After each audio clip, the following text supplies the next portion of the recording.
తెలంగాణలో ఒక Kingfisher light beer cost 180 రూపాయలు. కానీ యాక్చువల్ గా ఈ బీర్ ని మ్యానుఫ్యాక్చర్ చేయాలంటే కేవలం 30 రూపాయలు మాత్రమే ఖర్చు అవుతుంది. ప్రపంచం అంతా దొంగ నా కొడుకు, నిజంగా నాకు కంట్లో నీళ్ళు వస్తాయి.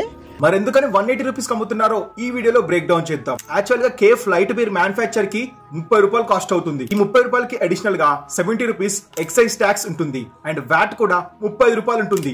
అండ్ ఈ రెండు ట్యాక్స్లే కలిపి గవర్నమెంట్ కి ఈ ఒక్క లైట్ బీర్ కారణంగానే 105 రూపాయలు ట్యాక్స్ అయితే మనం చెల్లిస్తున్నాం. కేవలం ఒక్క లైట్ బీర్ మీదనే 105 రూపాయలు ట్యాక్స్ కడుతున్నాము. అంటే మ్యానుఫ్యాక్చర్ రేట్ కన్నా 3.5 టైమ్స్ అయితే మనం ట్యాక్స్ కడుతున్నాం. అండ్ డిస్ట్రిబ్యూటర్ రీటైలర్ ప్రైస్ వచ్చేసి 20 రూపీస్ అండ్ కంపెనీ యొక్క ప్రాఫిట్ వచ్చేసి 15 రూపీస్ అండ్ బీర్ యొక్క లేబుల్, ప్యాకేజింగ్, ట్రాన్స్పోర్ట్ వచ్చేసి 10 రూపీస్ ఖర్చు అవుతుంది. ఇలా ఒక కేఫ్ లైట్ బీర్ అనేది 180 రూపీస్ కి చేరుతుంది. ఇదే కనుక జిఎస్టీని ఆల్కహాల్ లిస్ట్ లో చేరిస్తే కనుక మనం కేవలం 30 నుంచి 40 రూపాయల మధ్య ఒక్క బీర్ పైన ట్యాక్స్ కడతాము. సో ఆల్కహాల్ మరి జిఎస్టీలో చేర్చాలా? కింద కమెంట్ చేసి చెప్పండి. అండ్ ఈ ఇన్ఫర్మేషన్ ని మీ ఫ్రెండ్స్ లో ఎవరైతే బాగా ట్యాక్స్ పే చేస్తుంటారో వాళ్ళకి షేర్ చేసి చెప్పండి.